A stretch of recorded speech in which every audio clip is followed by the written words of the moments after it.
Une mère se réveilla à un son qui glaça son sang. Leur cacatoès à huppe jaune criait à plein volume au milieu de la nuit. Sa huppe jaune était dressée tout droit, en pure alarme. Elle courut à la chambre d'enfant, le cœur battant, ne sachant pas si elle était sur le point d'assister à une tragédie ou à un miracle. Avant de regarder, n'oubliez pas d'aimer et de vous abonner pour ne pas manquer une autre histoire touchante comme celle-ci. Et écrivez dans les commentaires d'où vous regardez et quelle heure il est là-bas. Les mains de Rachel tremblaient alors qu'elle ouvrait la porte de la chambre d'enfant. Emma, son nouveau-né, enveloppé dans des couvertures roses dans ses bras. Casper attendait sur son perchoir, leur cacatoès à huppe jaune de 5 ans, plume blanche pure, huppe jaune brillante, yeux sombres et intelligents, des yeux qui se fixèrent immédiatement sur Emma. « Il sait » murmura Tom. L'estomac de Rachel se tordit. Les avertissements résonnaient dans son esprit. Les oiseaux et les bébés ne font pas bon ménage. Oiseaux territoriaux, bec tranchant, peau délicate de nouveau-né. Mais Casper était de la famille. Elle s'assit prudemment, Emma serrait fort. Casper devint rigide. Sa huppe se souleva légèrement. Observant, attendant. Emma fit un doux roucoulement. La tête de Casper s'inclina brusquement vers la gauche, puis vers la droite. Sa huppe se souleva un peu plus haut. « Il l'étudie », murmura Rachel. Casper sautilla le long de son perchoir, se rapprochant, ses pattes agrippant le bois avec une douceur surprenante pour un si grand oiseau. Puis Emma ouvrit ses minuscules yeux. Elle regarda autour de la pièce, d'abord sans focaliser. Et puis son regard se posa sur Casper. Tous les deux se fixèrent. La huppe de Casper s'abaissa complètement à plat, un signe de calme, d'acceptation. Il fit un doux clic avec son bec. Clic, clic, clic. C'était sa façon de dire bonjour. Une douce salutation entre un nouveau-né et un oiseau qui comprenait bien plus que de simples sons. Les yeux de Rachel se remplirent de larmes. « As-tu vu ça ?» souffla-t-elle. « Il l'accueille. » Tom sourit. « Je pense qu'il vient de trouver sa nouvelle meilleure amie. » À partir de ce moment, tout changea. Casper devint complètement dévoué au rythme quotidien d'Emma. Quand Emma pleurait, Casper criait immédiatement.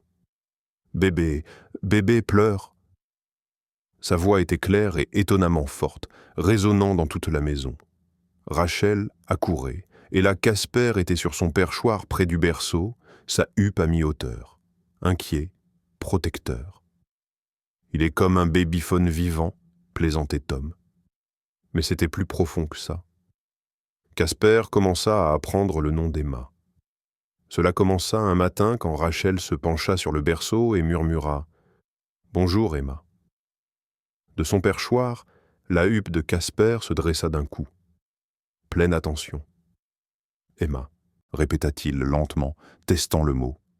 Rachel se figea. « Tom, il a dit son nom !» Au cours des jours suivants, Casper s'entraîna constamment.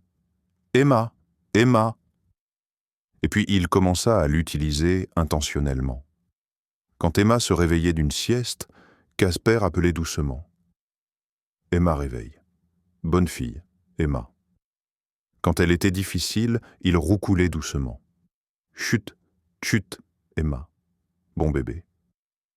Il avait appris les phrases de Rachel, mais maintenant il les utilisait par lui-même, avec son propre timing, sa propre compréhension.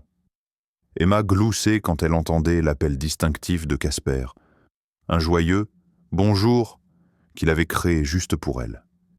Elle tendait ses minuscules mains vers lui quand il se posait sur le bord de son berceau, et il touchait doucement ses doigts avec son bec noir courbé, si prudemment, si doucement, comme s'il savait exactement à quel point elle était fragile. Casper murmurait à Emma quand elle s'endormait. « T'aime, bébé, t'aime Emma. » Des mots qu'il avait appris de Rachel et Tom, maintenant prononcés avec sa propre dévotion. Le lien entre eux s'approfondissait chaque jour qui passait. Mais alors quelque chose changea. Casper commença à agir étrangement autour d'Emma. Cela commença un soir. Rachel couchait Emma pour la nuit quand Casper vola soudainement vers la barre du berceau. Sa huppe se dressa d'un coup. Extension complète. Chez les Kakatoès, cela signifiait alarme, peur, agression. Casper fixait Emma avec des yeux intenses et fixes, son corps rigide, sa huppe tremblante. « Casper ?» dit prudemment Rachel. « Qu'est-ce qui ne va pas, mon ami ?» Mais Casper ne répondit pas. Il resta juste là, fixant, sa huppe complètement levée comme un éventail jaune brillant. Rachel le chassa doucement. « Allez, Casper, elle va bien. L'heure du dodo. » Casper cria. Un son fort et perçant qui fit sursauter Rachel. Ses ailes se déployèrent. Sa huppe monta encore plus haut. Puis il revola vers son perchoir, mais il ne se calma pas. Il faisait les 100 pas, sa tête hochant, sa huppe montant et descendant, agitée. « C'était quoi ça ?» demanda Tom quand Rachel descendit.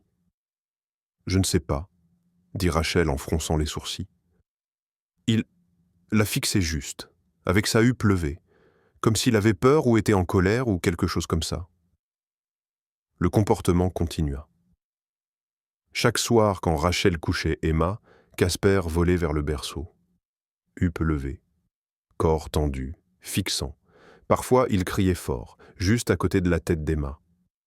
Emma se réveillait en pleurant, effrayée par le bruit. « Casper, non !» disait Rachel sèchement. « Tu ne peux pas faire ça !»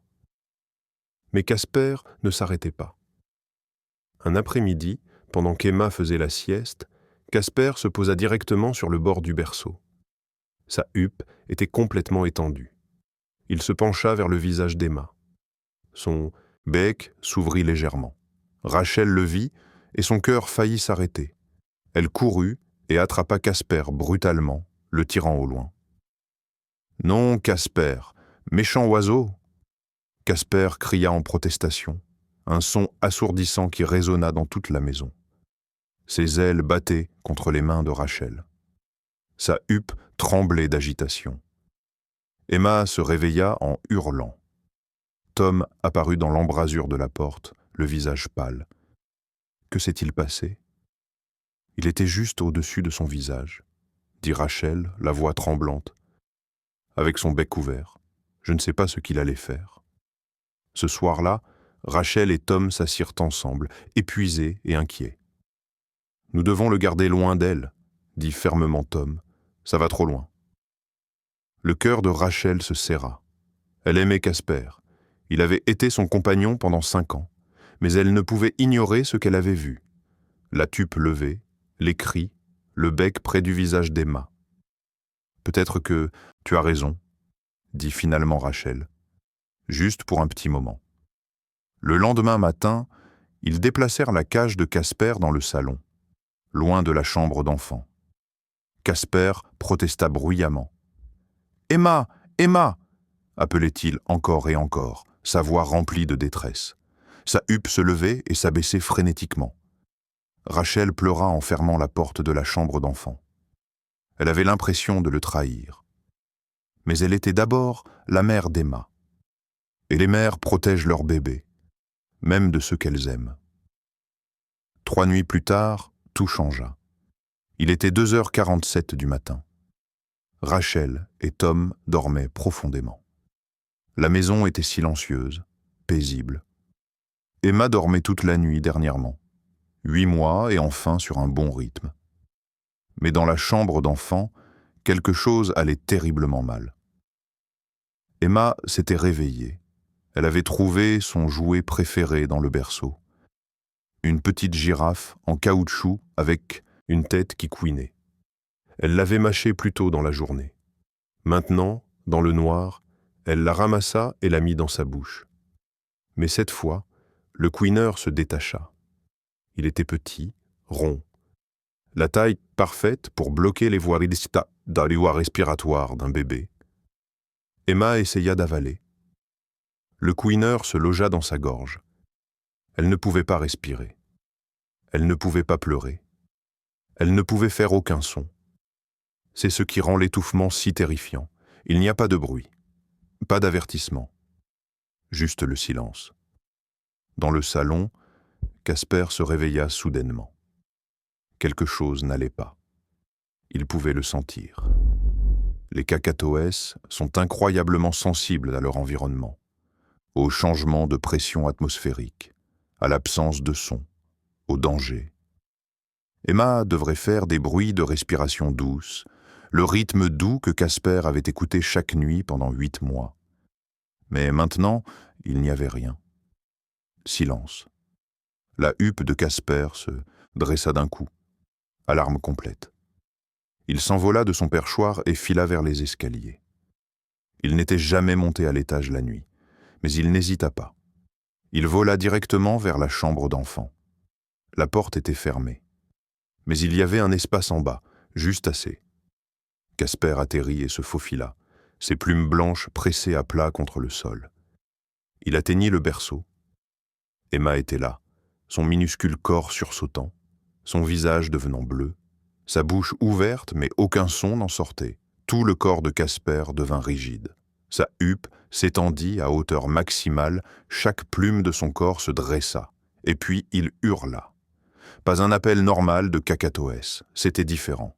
C'était le son que les cacatoès font quand ils sentent la mort, quand ils avertissent leur volée d'un prédateur, quand ils sonnent l'alarme qui signifie « Venez maintenant » ou « Quelqu'un meurt ».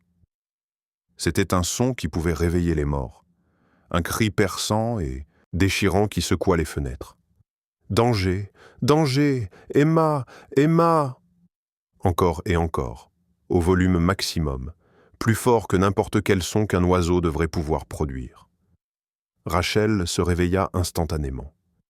Ses yeux s'ouvrirent brusquement. Ce terrible son, désespéré.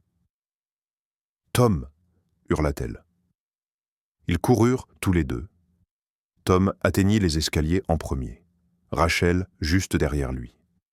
Ils franchirent la porte de la chambre d'enfant en trombe. Casper était sur la barre du berceau, sa huppe complètement étendue comme une couronne jaune brillante, ses ailes déployées, son bec ouvert, hurlant. « Emma, Emma, pas respire, pas respire !»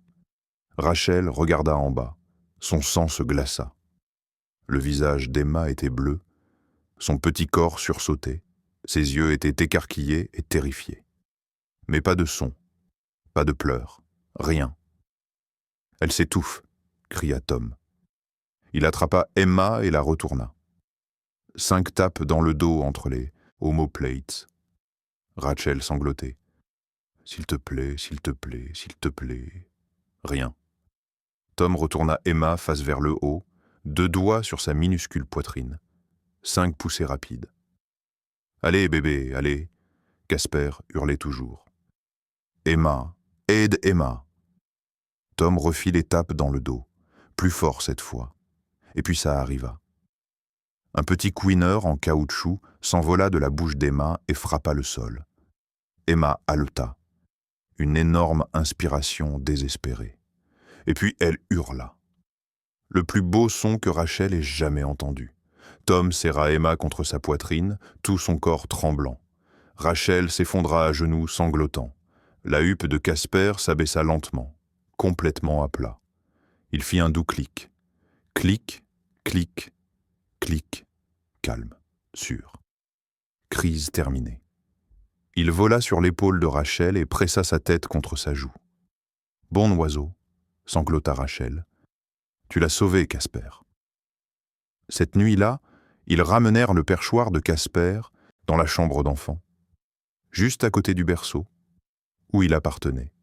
« T'aime », dit doucement Casper. « T'aime Emma. » À partir de ce jour, Casper dormit dans la chambre d'Emma chaque nuit. Sa huppe se levait à mi-hauteur chaque fois que quelqu'un s'approchait du berceau. Alerte, protecteur, prêt. Des mois plus tard, Emma dit son premier mot. Caper. La huppe de Casper se dressa d'un coup de pure joie. Emma ? Emma dit Casper. Ce n'était pas juste un oiseau, c'était de la famille. Avez-vous aimé cette histoire ? Si votre oiseau continuait à hurler près de votre bébé la nuit, feriez-vous confiance qu'il y avait une raison? Oui ou non? Faites-le nous savoir dans les commentaires ci-dessous. Si vous avez aimé l'histoire, abonnez-vous à cette chaîne et laissez un like. Merci beaucoup d'avoir écouté. À bientôt dans la prochaine vidéo. Passez une excellente journée.